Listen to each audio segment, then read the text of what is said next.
ఇప్పుడు మీరు ఎన్ని చేసినా కానీ ఆ అల్లాహే అల్లా పాట అదొక మైండ్లో అలా ఉండిపోయింది జనాలందరికీ. ఆ అందాల కన్నుల కన్నీలకు అంటే ఏదో సర్ప్రైజ్ కూడా ఏదో ఉందని ఏదో పోస్టర్లు అవి పెడుతున్నారు. యాక్చువల్గా మూవీ ప్లానింగ్ ఉంది. ఒక పెద్ద ప్రాజెక్ట్తో మేము ముందుకు రాబోతున్నాం. అందరికి ఇంటికి ఫోన్ చేసిన, అమ్మా నీ కొడుకు హీరో అయింది అమ్మా, ఇది పరిస్థితి, ఇన్ని కోట్లు పెట్టి చేస్తున్నారు, నీ కొడుకు మీద ఎంత నమ్మకం పెట్టుకున్నారు.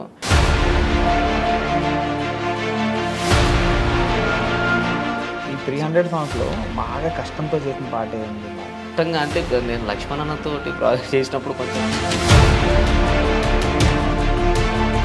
బాగా బాధపడిన క్షణం. ఇట్లా ఉండాలి, ఒక ఫ్యామిలీతో ఉండాలి, ఇది అని నేను ఒక పెద్ద కోట కట్టుకున్న తర్వాత ఒకటేసారి కూలిపోయింది. మళ్ళీ ఇప్పుడు కలవాలనిపించలే మళ్ళీ.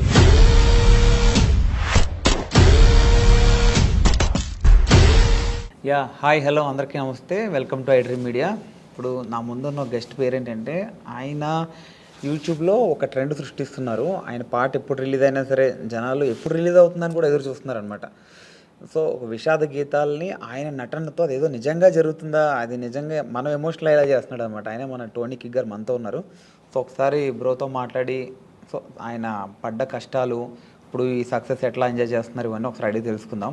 హాయ్ బ్రో, నమస్తే. నమస్తే. ఎట్లా ఉన్నారు? బాగున్నా, సూపర్. మీరు ఎలా ఉన్నారు? సూపర్, బాగున్నారు. ఇప్పుడు మీరు ఎన్ని చేసినా కానీ ఆ అల్లాహే అల్లా పాట అదొక మైండ్లో అలా ఉండిపోయింది జనాలందరికీ. అవును. అది మీకు అది అదృష్టమా దురదృష్టమా? మీకు అది అదృష్టం అనుకోవాలి. నిలిచిపోవడం అంటే మనం ఇన్ని సంవత్సరాలుగా ఎన్ని సాంగ్స్ చేసినా గుర్తులేంది ఆ ఒక్క సాంగ్తో గుర్తుండిపోయేలా చేసింది అని అంటే నా లైఫ్లో నేను చచ్చిపోయేంత వరకు అల్లాహే అల్లా అనే పాట అట్లా లైవ్లోనే ఉంటుంది. అండ్ ఫలానా టోనీకి ఈ అల్లాహే అల్లా సాంగ్ చేసిన అనేది ఆ ఒక్క సాంగ్ తోటి కొన్ని లైఫ్ లాంగ్ గుర్తుండిపోయేటట్టు చేసింది. కాబట్టి నాకు అదృష్టం అనుకోవాలి ఆ సాంగ్ నేను చేయడం. ఓకే, అంటే ఏదో సర్ప్రైజ్ కూడా ఏదో ఉందని ఏదో పోస్టర్లు అవి పెడుతున్నారు. యాక్చువల్గా మూవీ ప్లానింగ్ ఉంది. ఒక పెద్ద ప్రాజెక్ట్తో మేము ముందుకు రాబోతున్నాను. నేను ఇక అది నా డ్రీమ్ అనమాట. ఇప్పుడు మా ఐడ్రీమ్లో నేను చెప్పుకుంటున్నాను. ఇన్ని ఇయర్స్గా కష్టపడ్డ దానికి ఫలితం వచ్చింది. ఒక పెద్ద ప్రాజెక్ట్ తోటి ముందుకు రాబోతున్నాను. అంటే ఎప్పటి నుంచో చెప్తున్నారు మూవీ చేయాలని ఎప్పటి నుంచో చెప్తున్నారు. అవును. ఫైనల్గా మీ డ్రీమ్ ఫుల్ఫిల్ అయిపోయింది. ఫైనల్గా తొందరలోనే బిగ్ స్క్రీన్ మీద చూస్తాం మిమ్మల్ని. అవును, తప్పకుండా. ఓకే, అంటే దీనివల్ల ఒక 8 months నేను సాంగ్స్ని కొంచెం పక్కకు పెట్టాల్సి వస్తుంది. అండ్ ప్రొడ్యూసర్స్ అందరు చాలామంది కూడా కాల్ చేస్తున్నారు. వాళ్ళందరికీ సారీ, అంటే నా హార్ట్ఫుల్గా నేను సారీ చెప్పుకోవాలి. ఈ టైంలో నేను అగ్రిమెంట్ అయ్యాను కాబట్టి ఒక మంచి ప్రాజెక్ట్తో మేము ముందుకు రావాలి అని, అంటే ప్రేక్షకుల దేవులకు, అంటే వాళ్ళు నన్ను అభిమానించే వాళ్ళందరికీ ఒక పెద్ద బిగ్ సర్ప్రైజ్ తోటి మేము ముందుకు రాబోతున్నాను. అండ్ ప్రొడ్యూసర్స్ కూడా చాలా సారీ అండి. ఒక 8 months తర్వాత నేను బ్యాక్ వచ్చేస్తా, అంతే. నన్ను కొంచెం అర్థం చేసుకోండి.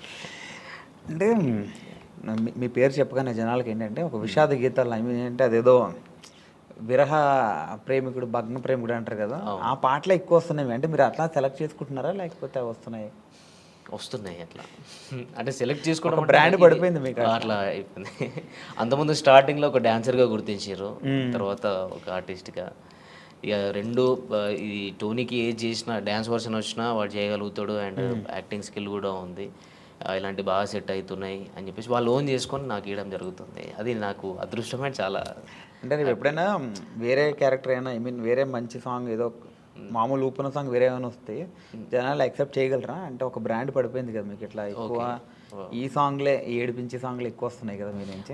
అంటే నేను ఫస్ట్ డాన్స్ తోటి స్టార్ట్ చేసిన కాబట్టి నన్ను ఏ టైప్గానైనా చూసుకోగలుగుతాను, ఏ జాయినర్లనైనా యాక్సెప్ట్ చేసేస్తున్నారు కాబట్టి నాకు చాలా హ్యాపీ. అంతే, ఇది వీడు చేయలేడు అన్నట్టు లేకుండా రెండు ఈక్వల్గా వాళ్ళు నన్ను యాక్సెప్ట్ చేశారు కాబట్టి నాకు హ్యాపీ. ఓకే, మీ లైఫ్లో చాలా కష్టాలు పడ్డారు, మీరు చాలా అనుభవించున్నారు. సో అన్నిట్లోనూ నెగిటివ్ కామెంట్లు కూడా ఏవో వస్తే చాలామంది ఏదో అంటుంటారు కదా. సో అలా వచ్చినప్పుడు ఎట్లా ఫీల్ అయ్యారు? నేను ఎప్పుడు అన్నీ పాజిటివ్గానే తీసుకున్నా కానీ నెగిటివ్గా తీసుకోలేదు. అంటే మనని వెనుక నుంచి ఎవరన్నా పొడిస్తే మనం ప్లేస్తామని నాకు తెలుసు. అంటే మన గురించి మనకు తెలియనప్పుడు ఎంతమంది అన్నా బ్యాక్ సైడ్ మాట్లాడుకుంటారు మనతోటి, మన రిలేషన్షిప్ అంటే మనతోటి ఉండి ఫ్రెండ్షిప్ చేసినప్పుడు నేనంటే ఏంటిదని తెలిసినప్పుడు వాళ్ళు అలాంటివి చేయరు. కాకపోతే ఆ కామెంట్స్ని నేను ఎప్పుడైనా కానీ పాజిటివ్గానే తీసుకున్నా, ఎప్పుడు బాధపడలేదు. అంత బాధపడి అంత పెద్దగా ఏం పెట్టలేదు కామెంట్స్ కూడా, లైట్ అదే. బాగా బాధపడిన క్షణం బాగా బాధపడిన క్షణం అంటే మనిషి జీవితంలో హ్యాపీ ఉంటుంది, అట్లా సాడ్ కూడా ఉంటుంది, చాలాసార్లు జరుగుతుంది, కానీ మన మైండ్లో ఒకటి రిజిస్టర్ అయిపోయి ఉంటుంది కదా. అంటే నేను లైఫ్లో ఒకటి మనం ఎప్పుడైనా కానీ ఒకటి అనుకుంటాం, ఇట్లా ఉండాలి, ఒక ఫ్యామిలీతో ఉండాలి, ఇది ఇది అని నేను ఒక పెద్ద కోట కట్టుకున్న తర్వాత ఒకటేసారి కూలిపోయింది. అది కొన్ని రోజులు స్ట్రగుల్ ఫేస్ చేసిన, అంతకు మించి బాధ దాని తర్వాత కూడా నేను లైఫ్లో అనుభవించలేదు. అదొకటే బాధ. మళ్ళీ ఇప్పుడు కలవాలనిపించలేదు మళ్ళీ ఈ టాపిక్. Okay okay. అంటే ఏదైనా ఇప్పుడు బ్యాక్ వెళ్తే అది నేను మార్చుకోవాలి నా లైఫ్లో అని ఏదో ఒక థాట్ ఉంటుంది కదా, అట్లా ఏముంది మీ లైఫ్లో? దేవుడు ఇచ్చిన ఒక లైఫ్లో దేవుడు ఎటు వెళ్ళాలో అనేది డిసైడ్మెంట్ చేస్తాడు. మనకు అప్ అండ్ డౌన్స్ అనేది జరుగుతూనే ఉంటుంది. దెబ్బ తాకితేనే మనకు దాని వాల్యూ తెలుస్తుంది. దాన్ని నేను మార్చుకోవాలని అనుకోవట్లేదు. నేను దెబ్బ తినాలి ఎవ్రీ టైం. ఇప్పుడు కూడా నేను ఎప్పుడు స్ట్రైట్గా వెళ్ళాలని లేదు, అప్ అండ్ డౌన్స్ తోటే వెళ్ళాలని నా లైఫ్ అనుకుంటున్నా అంతే. మార్చుకోవాలి, ఇది మార్చుకోవాలి, అది మార్చుకోవాలని లేదు. మనం ముందు ఏమైనా గోల్ పెట్టుకుంటే దాన్ని స్ట్రైట్గా ఫాలో అయ్యి దాన్ని కరెక్ట్ రీచ్ కావాలి. ఇది మాత్రం చేసుకోగలగాలి. కానీ మన లైఫ్ని మార్చుకోవాలంటే ఈ గోల్నే మనం ఏదైతే అనుకున్నామో ఆ సక్సెస్తోనే మార్చుకోవాలి అంతే. అంటే డాన్సర్ టు యాక్టర్ అయ్యారు, ఇప్పుడు ఆర్టిస్ట్ అయ్యారు కదా. అవును. సో డాన్సర్ నుంచి ఆర్టిస్ట్గా టర్న్ అవడానికి మీరు చాలా స్ట్రగుల్ ఫేస్ చేస్తుంటారు కదా. ఎందుకు అలా వెళ్ళడం, ఇక్కడ బాగుంది కదా అని ఫీల్ చాలామంది చెప్పుంటారు మీరు. సో ఎందుకు ఇట్లా ఎలా అంటే డాన్సర్ నుంచి యాక్టర్గా అంటే ఇట్లా ఎందుకు చూస్ చేసుకున్నాను అంటే, డాన్సర్ అంటే బేసిక్గా యాక్టర్ అనమాట. అంటే డాన్స్ అంటే అది స్క్రీన్ వెనకాల ఉండి కొన్ని ఉంటాయి కదా, సో అట్లా కాకుండా మొత్తం మీ మీదే నడుస్తుంటుంది మొత్తం ప్రతిదీ. అంటే ప్రతిదీ అక్కడ ఏంటంటే ఎమోషన్ అన్నది అంత పట్టించుకోండి, మీరు కొరియోగ్రాఫ్ చేస్తారు అంత బాగా, ఇక్కడ ఎమోషన్ అదంతా చాలా ఉంటుంది కదా, ఆర్టిస్ట్గా కూడా చూస్తుంటారు కదా. సో కష్టం అనిపించిందా లేకపోతే? లేదు, నాకు చిన్నప్పటి నుంచి ఆర్టిస్ట్ అంటే యాక్టింగ్ కానీ డ్యాన్స్ కానీ చాలా ఇష్టం. అట్లనే చిన్నప్పటి నుంచి ఉంది. ఒక డాన్సర్గా అంటే ఫస్ట్ ఆఫ్ ఆల్ డాన్సర్గా ఒక గుర్తింపు తెచ్చుకున్నాం కాబట్టి అది ఉంది. నాకు కూడా ఎప్పుడైనా ఇలాంటి క్యారెక్టర్ చేయాలి, ఇట్లా ఉండాలి, ఇది చేయాలి, మనం ఒక డాన్సర్గా కాకుండా ఒక యాక్టర్ కూడా ప్రూవ్ చేసుకోవాలని నాకు చిన్నప్పటి నుంచి ఉండే. ఆ ఛాన్స్ నాకు వచ్చింది, చేసుకున్నాను. గుర్తించారు ఆడియన్స్, అంటే జనాలు కూడా నన్ను యాక్సెప్ట్ చేసారు. హ్యాపీ. మీకు ఎవరంటే బాగా ఇష్టం? ఈ డాన్సర్స్లో బాగా ఇష్టం మీకు? డాన్సర్స్లో ఎవరు బాగా ఇష్టం? డాన్సర్స్లో డాన్స్ చేసే వాళ్ళు ప్రతి ఒక్కరు ఇష్టం. అంటే ఒక ఇన్స్పిరేషన్ ఒకళ్ళు ఉంటారు కదా, అలా ప్రభుదేవ్ మాస్టర్, చిరంజీవి గారు. ఓకే, అట్లా. సో అందుకే ఆయనలాగా మీరు ఆర్టిస్ట్ అయ్యారు, డైరెక్టర్ అవుతారా మళ్ళీ? ఆయన కూడా డైరెక్టర్ అంటే డైరెక్షన్ స్కిల్స్ ఉన్నాయి, డైరెక్షన్ చేసేది నేను. ఏవైబి ఆర్ట్స్ అనే యూట్యూబ్ ఛానల్లో నేను అంతకుముందు 2018లో వర్క్ చేసినప్పుడు అందులో ఒక వరల్డ్ ఫేమస్ లవర్ అని, అప్పుడే world famous lover Vijay Devarakonda గారిది రిలీజ్ అయింది. ఆ టైంలో నేను అదే టైటిల్ మీద వరల్డ్ ఫేమస్ లవర్ అని చెప్పేసి ఒక షార్ట్ ఫిల్మ్ చేసిన. అంటే డైరెక్షన్ కానీ, స్టోరీ రైటింగ్ కానీ, సాంగ్స్ కూడా రాయడం కానీ, ఇవన్నీ నాకు చిన్నప్పటి నుంచి ఇష్టం, ఇంట్రెస్ట్ అంతే. ఇక ఓకే, ఫీల్డ్లోకి రాకముందు ఏం చేసేవారు? అంటే ఈ ఫీల్డ్లో అంటే నేను చిన్నప్పటి నుంచి డ్యాన్సర్ని, అండ్ నా స్టడీ ఇంటర్లోనే స్టాప్ చేసేసిన. ఇంటర్ తర్వాత నాకు డ్యాన్స్ మీద ఇంట్రెస్ట్ కాబట్టి డైరెక్ట్ ఫిల్మ్ ఇండస్ట్రీకి వచ్చేసిన. ఓకే, అంటే ఫ్రెండ్స్ ద్వారా. ఇంటర్ తర్వాత మీకు ఇంట్రెస్ట్ ఉంది, ఇంటర్ తర్వాత ఇక్కడికి వచ్చారు కదా. అవునండి. ఈ ఫిల్మ్ ఇండస్ట్రీకి రావడానికి ముందు, ఈ ఇంటర్ అయిపోయిన తర్వాత మీరు ఎలా రావాలనుకున్నారు? లైన్ ఎక్కడ దొరికింది? అంటే ఫ్రెండ్ ద్వారా మగధీర డే టు డ్యాన్స్ అని ఉండదు ఆ టైంలో. ఆట and challenge, challenge and Dhee and Magadheera day to dance, ఇప్పుడు 3 జరుగుతూ ఉండే అప్పుడు షూట్స్. ఇది ఛాలెంజ్ అనేది మా టీవీలో వచ్చేది, డి అనేది ETV, Magadheera day to dance Zee తెలుగులో వచ్చేది. మా ఫ్రెండ్ వచ్చేసి రెగ్యులర్గా చేసేవాడు అందులో. నన్ను మా ఫ్రెండ్ ఏం చేసిండు, సాగర్ ఆయన పేరు, ఆయన తీసుకెళ్ళాను అనమాట. నువ్వు డ్యాన్స్ బాగా చేస్తున్నావు కదరా, నువ్వు కూడా సైడ్ డాన్సర్గా చేసేవరా కంటెస్టెంట్స్ తోటి అని చెప్పేసి తీసుకొని వచ్చిండు. నందు మాస్టర్తో చేసినాం. దాని నుంచి మెల్లగా శోభన్ మాస్టర్ అని చెప్పేసి హైదరాబాద్లో ఉండదు దిల్సుఖ్ నగర్లో, ఆయన రాకేష్ మాస్టర్ని పరిచయం చేయించిండు. మన రాకేష్ మాస్టర్ ఉన్నారు కదా, ఆయనను పరిచయం చేయించి ఇట్లా స్టూడెంట్స్ ఉన్నారు మాస్టర్, మీ దగ్గర పెట్టుకోండి, ఈవెంట్స్ కానీ ఏమైనా ఉన్న వాళ్ళు అన్నీ చేస్తారు అని చెప్పనంటే, వాళ్ళ తరపు నుంచి మేము బోరబండలో ఉండే అప్పుడు రాకేష్ మాస్టర్ గారు.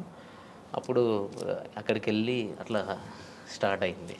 అక్కడ నుంచే మాస్టర్ అంటే చాలా మాస్టర్ దగ్గరనే నేర్చుకున్నాను. నాకు ఒక డాన్సర్గా నేను డ్యాన్స్ చేయగలుగుతాను, కానీ ఎక్స్ప్రెషన్స్ అవన్నీ నాకు తెలిసి ఉండేవి కాదు. 2008, 2009లో నేను ఇక్కడ ఇంద్రలోక్ కాంప్లెక్స్లో ఉండేది. అప్పుడు బోరమండ నుంచి ఇక్కడికి ఇంద్రలోక్ కాంప్లెక్స్కి వచ్చినాం అనమాట, ఇంద్రానగర్ దగ్గరికి. అక్కడ ఇన్స్టిట్యూట్ మాస్టర్ ఓపెన్ చేసిరు. అక్కడ ఒక 1 year వర్క్ చేసినాం కావచ్చు. ఓకే. ఆ టైంలో నాకు డ్యాన్స్ తప్ప ఏం తెలిసేది కాదు. అన్ఎక్స్‌పెక్టెడ్ అంటే ఆయన ప్రతిరోజు ఒక క్లాస్ తీసుకునేటోడు. అసలు డ్యాన్స్ చేస్తే డ్యాన్సే కాదు ఎక్స్‌ప్రెషన్స్ ఉండాలి.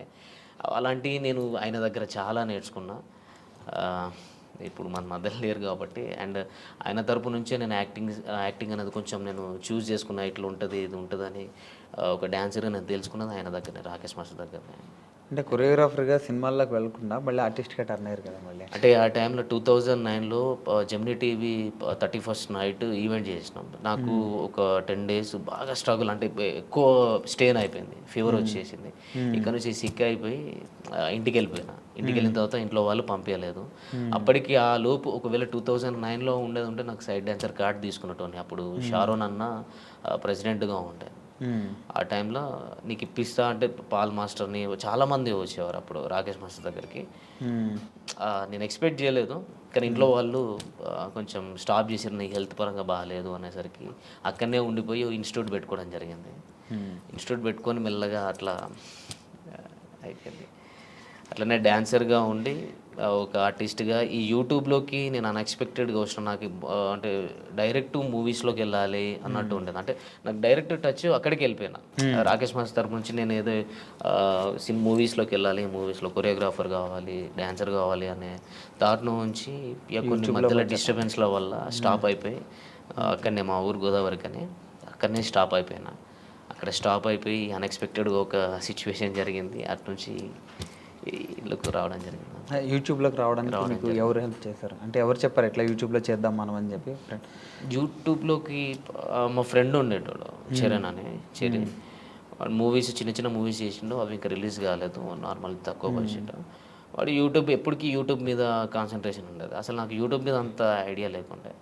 వాడు ఎక్కువ యూట్యూబ్లో ఇది ఉంటుంది అది ఉంటుంది అని కవర్ సాంగ్స్ నాతో చేయించుకున్నాను. అంటే నా మైండ్ అప్పుడు నేను కొంచెం స్ట్రగుల్లో ఉండే, మైండ్ అంటే బాగా డిప్రెషన్లోకి వెళ్ళిపోయి ఉండే. వాడు దాంట్లో నుంచి బయటపెట్టడం కోసం వాడు యూట్యూబ్ అనే ఛానల్ని ఇంట్రడ్యూస్ చేసింది నాకు. కవర్ సాంగ్స్ చేద్దాం రాదని అన్నప్పుడు చేస్తే అందులోకెళ్ళి తీసుకొచ్చి ఇక్కడ హైదరాబాద్లో బోరబండాల మన అత్తాపూర్ దగ్గర శ్రవంత్ బంటి సార్ అని ఉంటారు. శ్రవంత్ బంటి వాళ్ళది ఏవైబీ ఆర్ట్స్ అనే ఛానల్. అంటే నేను డిప్రెషన్లో నుంచి బయటికి రావడం కోసం వాడు ఏం చేసిందంటే ఆ ఛానల్ తీసుకెళ్ళి చేర్పించిండు. అక్కడ వాడు వదిలేసి వెళ్ళిపోయాడు. అరే చేసుకో, ఎందుకనంటే వాడు నా గురించి ఏం చూసినాడంటే నీకు టాలెంట్ ఉంది, నువ్వు అంత ఇక్కడనే అయిపోవద్దు, నువ్వు ఇక్కడనే ఉంటే చచ్చిపోతావు కావచ్చు అనే రేంజ్లో అంత పిచ్చిగా ఉండటంనే వీడు మారిపోవాలంటే వీనికి ఏదో ఒక పని ఉంటే వీడు మారిపోతాడు అన్నట్టు తీసుకుపోయి నన్ను అక్కడ వేసిండు. అక్కడ నాకు డ్యాన్స్ నేర్పిమని సార్ చెప్పారు. ఆర్టిస్టులు వస్తూ ఉంటారు, వాళ్ళకి డ్యాన్స్ చెప్పండి మీరు అని చెప్పి అన్నారు. మంత్లీ ఇంత మీకు పేమెంట్ ఇస్తా అది ఇది అని చెప్పానంటే అది యాక్సెప్ట్ చేసిన. తర్వాత నీ లోపల యాక్టింగ్ స్కిల్స్ ఉన్నాయి టోనీ, నువ్వు కూడా షార్ట్ ఫిల్మ్స్ చేసుకోవచ్చు, వెబ్ సిరీస్ చేద్దాం అని అంటే అన్ఎక్స్పెక్టెడ్ సరే ఓకే అని ట్రై చేసిన. అంటే నాకు యాక్టింగ్ చేయాలని చాలా ఇంట్రెస్ట్ ఉండే ఆ టైంలో. అనుకోకుండా చేసేసిన. టోనీ నువ్వు డాన్సరే కాదు, నువ్వు యాక్టర్ కూడా, నువ్వు అయితే ఏదో ఒక రోజు మంచిగా ఉంటుంది అది అని చెప్పని అన్నారు. మళ్ళీ అన్ఎక్స్పెక్టెడ్ అంటే ఇది మూవీ వర్షన్ నుంచి యూట్యూబ్ నుంచి ఫోక్ ఇండస్ట్రీకి రఘుజాన్ అన్న ఫ్రెండ్, వాడు కొరియోగ్రాఫర్. వాడు అన్ఎక్స్పెక్టెడ్గా నువ్వు వచ్చి సాంగ్ చేయాలని చెప్పని అన్నాడు. చలో చలో కమలమ్మ సాంగ్ చేశాను. అప్పుడు కూడా నాకు ఇంట్రెస్ట్ లేదు, అన్ఎక్స్పెక్టెడ్ చేసిన, అది సక్సెస్ అయింది. వెంటనే అదే ప్రొడ్యూసర్ నాకు కాల్ చేయడం జరిగింది. చాలామంది నంబర్స్ తీసుకొని ఇట్లా టోనీ బాగా చేస్తున్నాడు ఫోక్ ఇండస్ట్రీలో, ఆయన చేసిన సాంగ్ ఫస్ట్ సాంగ్ బాగుంది అన్నట్టు అట్లా మెల్లగా నాకు ఛాన్సెస్ వచ్చినాయి అన్న. అట్లా వచ్చింది యూట్యూబ్లో. ఇప్పుడు మీ real name Vinayakanth. Okay, Vinayakanth నుంచి టోనీకి ఎట్లా మారారు? అంటే నా చిన్నప్పటి నుంచి పేరు టోనీ. ఇంటి పక్కల స్కూల్లో కూడా టోనీ అని పిలుస్తారు. ఓన్లీ సర్టిఫికేట్ మీద మాత్రమే వినయకాంత్ అని ఉంటుంది. Original Tony. అయితే కిక్ అని ఎట్లా వచ్చిందంటే నేను రవితేజ ఫ్యాన్ అనమాట. రవితేజ అన్న ఫ్యాన్ని. అట్లా కిక్ మూవీ వచ్చినప్పుడు టోనీకి పక్కకు కిక్ ఐడి చేసుకున్నాను. అప్పుడు ఎప్పుడో చిన్నప్పటి నుంచి టోనీ కిక్ అని Facebook ID first time create చేసినప్పుడు కూడా టోనీ కిక్ అని ఉండేది. అట్లనే నాకు కంటిన్యూ అయిపోయింది. అందరూ టోనీ కిక్ అనడం. ఆయనతో ఏదో ఒక సాంగ్ కొరియోగ్రఫీ చేస్తారనుకుంటే ఇప్పుడు ఆర్టిస్ట్గా అయ్యారు అంటే ఆయన పక్కనే ఆఫర్ వస్తే ఎట్లా ఫీల్ అవుతారు? ఇప్పుడు రవితేజ గారి పక్కన చెప్పలేము. మనకు అంత అభిమానిస్తున్నామంటే వాళ్ళ పక్కకు మనకు ఒక ఛాన్స్ వచ్చిందంటే ఇక లైఫ్ లాంగ్ మర్చిపోలేము అంతే. ఇక అది గుర్తుండిపోతుంది.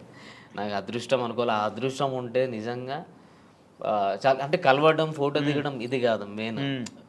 ఒక్క సినిమాలో సరే కొరియోగ్రఫీగా అన్న, ఒక సైడ్ డ్యాన్స్గా అన్న అట్లా చేసిన అంటే పక్కకు ఒక చిన్న క్యారెక్టర్ ఇట్లా వచ్చి వెళ్ళిపోయినా ఒక సీన్లో కనిపిస్తే చాలు. అట్లా నేను చాలా హ్యాపీగా. 2 ఆప్షన్లు ఏంటంటే ఆయన పక్కన ఆర్టిస్ట్గా చేస్తావా, డాన్సర్గా అదే డాన్స్ మాస్టర్గా చేస్తావా అంటే ఏం తీసుకుంటారు రెండిట్లో? ఆర్టిస్ట్గా చేస్తాను. ఆయనతో వర్క్ చేయడం ఇష్టం. డాన్సర్గా అంటే ఇట్లా చేసి వెళ్ళిపోతారు. అదే మూవీ ప్రాజెక్ట్ ఏదైనా ఉంటే మనం మూవీ కంప్లీట్ అయ్యేదాకా ఉంటాం, అది లైఫ్ లాంగ్ నేను పోయేదాకా ఉంటుంది. ఓకే. అంతకు మించి ఏం లేదు కదా, మనం ఇష్టపడే పర్సన్స్ వాళ్ళ పక్కకే మనం యాక్టింగ్ చేస్తున్నామంటే అది చెప్పుకోలేము. మరి అందుకు రవితేజ గారి మీద ఇష్టంతో కిక్ అని అట్లా అయిపోయింది, టోనీ కిక్ అయిపోయింది. బాగా హ్యాపీ మూమెంట్ ఏంటి బ్రో మీ లైఫ్లో? బాగా అంటే ఇప్పటివరకు బాగా హ్యాపీగా ఫీల్ అయింది అంటే చాలా మూమెంట్స్ వచ్చి ఉంటాయి, చాలా మూమెంట్స్ ఉన్నాయి, కానీ ఒక బిగ్ ఇప్పుడు సినిమా ఓకే ఏంది అంటున్నారు ఇలా ఈ టైప్లో ఇది చాలా హ్యాపీ మూమెంట్. అంటే నేనైతే ఈ మూవీ అయితే చాలా హ్యాపీ మూమెంట్ అన్న. నేను ఎక్స్పెక్ట్ చేయలేదు. అంటే నేను ఎప్పుడూ అనుకుంటాను ఒక డాన్సర్గా, ఒక ఆర్టిస్ట్గానే ఉంటా, అంటే ఒక యూట్యూబ్లోనే ఉండిపోతా కావచ్చు, ఎందుకంటే మనకు ఒక హైట్ లేదు, మనకు అంత గ్లామర్ లేదు, హీరో అంత లేదు అంటే నేను అనుకుంటా. నేను ఎక్స్పెక్ట్ అంటే నా ఫీల్ అవుతూ ఉంటా, అంటే కొంచెం ఇంకొక 2 ఇంచులు 3 ఇంచులు హైట్ ఇచ్చినా అయిపోరా, కొంచెం గ్లామర్ ఇచ్చినా అయిపో అన్నట్టు మనం ఫీల్ అవుతూ ఉంటాం. అంటే నేను ఫీల్ అవుతూ ఉంటాను. కానీ సడన్గా నువ్వే హీరో, నీతోనే ప్రాజెక్ట్ చేస్తున్నాం, ఇన్ని కోట్లు పెట్టి చేస్తున్నాం అని అన్న తర్వాత అది హ్యాపీనెస్గా చెప్పలేంది. నేను ఆ రోజు మాత్రం అగ్రిమెంట్ అయిపోయి అన్నీ కంప్లీట్ అయిపోయినాయి అన్న రోజు నేను ఎక్స్పెక్ట్ చేయలేదు. అసలు ఒక డైనమాలా ఉన్నా.